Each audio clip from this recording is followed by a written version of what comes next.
Allez,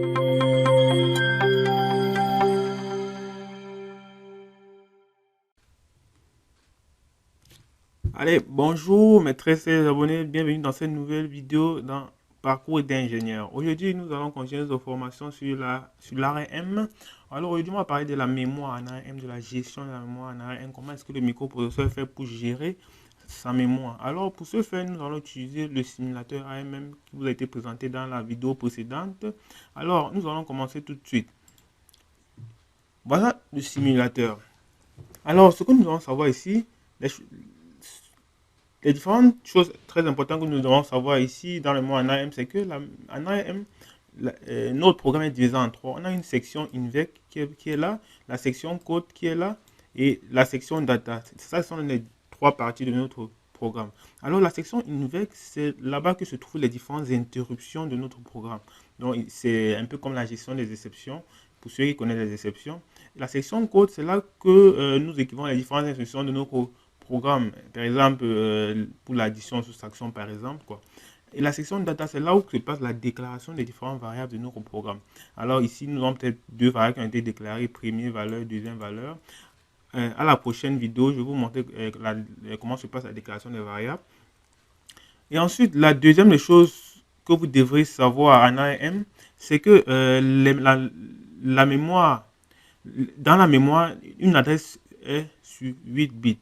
Et les instructions en ARM sont sur 32 bits. Donc, pour enregistrer une instruction, parce qu'en ARM, chaque instruction est enregistrée dans la mémoire, chaque instruction est sur 32 bits. Donc, pour enregistrer une instruction, il faut forcément 4 adresses.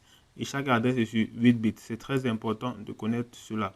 Alors, la section INVEC va de l'adresse 0x0 à l'adresse 0x7f. Et 7f qui est ici, voici l'adresse 0x7f. Donc, c'est là que se termine la section INVEC. La section code commence à l'adresse 0x80 qui est ici. Et se termine à l'adresse 0xFFF.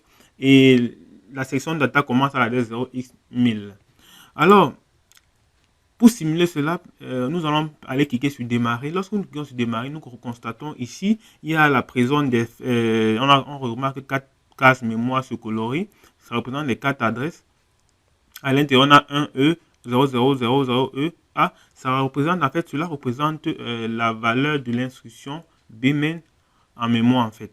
Ouais, ça représente la valeur. Chaque instruction est enregistrée en mémoire. Ouais, en fait, c'est ça. Et ensuite, lorsque je vais à suivant, on constate que les 4 barres rouges vont à l'adresse 0x80 qui correspond à la première adresse de la section data, de la section code, s'il vous plaît, la section code, car on est quitté de la section INVEC à la section code et la première instruction c'est cela. Alors c'est pour ça que ici vous avez cette instruction à cette adresse-ci.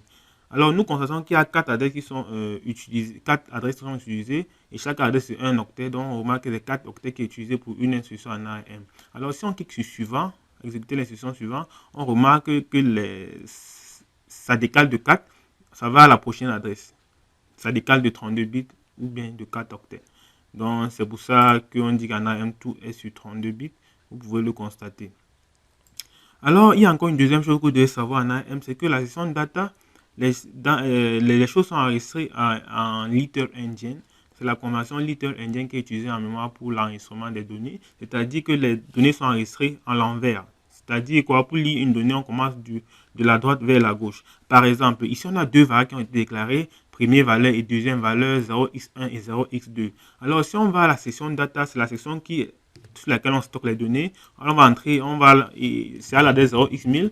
On vient là, on entre dans la barre de recherche 0x1000 ici. On va à l'adresse 0x1000. On va constater que à l'adresse 0x1000, si on clique là, on va voir ici, voici les données qui sont à cette adresse, qui sont colorées, qui sont un peu soulignées, si vous pouvez le constater. Alors, pour lire la valeur qui est là, quand on dit que c'est une conversion Little Engine, ça veut dire qu'on doit commencer à lire de la droite vers la gauche. Donc, pour lire cette valeur qui est à cette adresse 0x1000, je vais commencer à 0, 0, donc 0 là, 0 là, 0 là, et 1, 0. Et ça me donne la valeur de la variable 1 qui est ici. Donc, vous voyez comment les données sont enregistrées à l'envers. Même chose pour deuxième valeur, la variable deuxième valeur qui est enregistrée ici. Donc, on a là 0, 0, 0 et 2, 0. Donc, vous voyez un peu, c'est ça qu'on appelle la conversion Little Engine. Alors, c'était un peu tout pour cette vidéo. C'est un peu comment se passe la gestion de la mémoire en ARM. Donc, en récapitulatif, il faut juste retenir que les données sont enregistrées en Little Endian et les instructions sont sur 32 bits. Les instructions sont sur 32 bits et les adresses sont sur 8 bits. Et pour enregistrer une instruction, il faut 4 adresses. En fait, 4 fois 8 bits, ça fait 32 bits, représentant 4 octets. En fait, c'est tout ce qu'il faut retenir pour c'est ça qu'il faut retenir pour cette partie. Alors, on va se retrouver dans une prochaine vidéo où je vais vous expliquer la déclaration des variables en ARM. Alors, ciao, ciao. N'oubliez pas de cliquer sur la cloche de notification si vous ne l'avez pas encore fait pour m'encourager. Abonnez-vous. Alors, ciao, ciao. Salut.